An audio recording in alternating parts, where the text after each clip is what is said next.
Assalomu alaykum, hurmatli yurtdoshlar, og'alar, yaxshimisizlar? Kayfiyatlar yaxshimi? Bu Xudo xolasa 27-simi?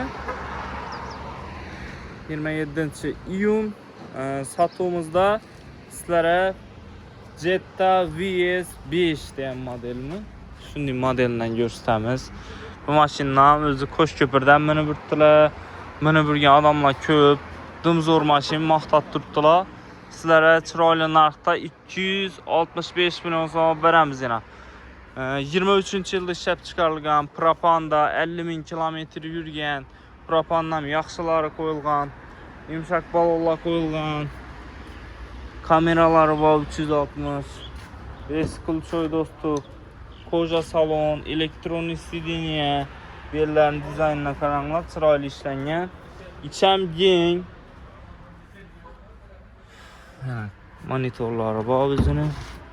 Abishin lyuki bor tepasida.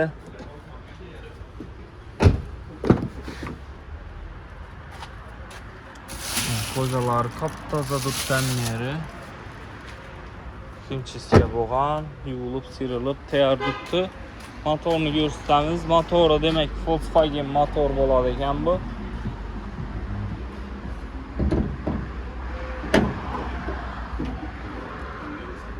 Yine. Amma Aptolant prislerini çalması tuttu. Поколение propan, Volkswagen motor, родной краskada. Bir kamchilik yo'q. Propanlari bor. Yine. Zapaskasi bor. Propan tenda.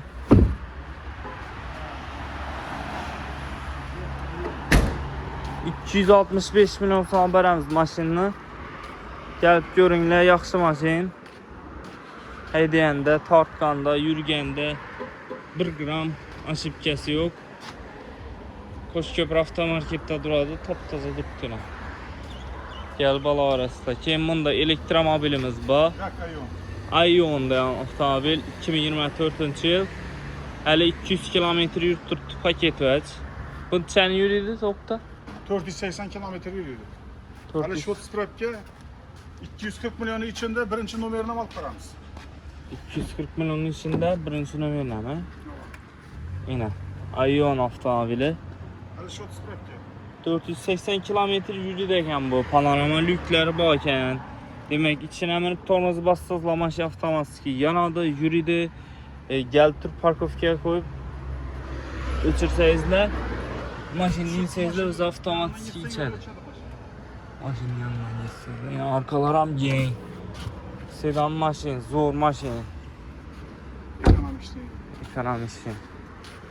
So'rab yurganlar bo'lsa, hozir ham bu maşinlar ham trendga chiqib boshladi. Videolar ham zo'r. Yomon emas.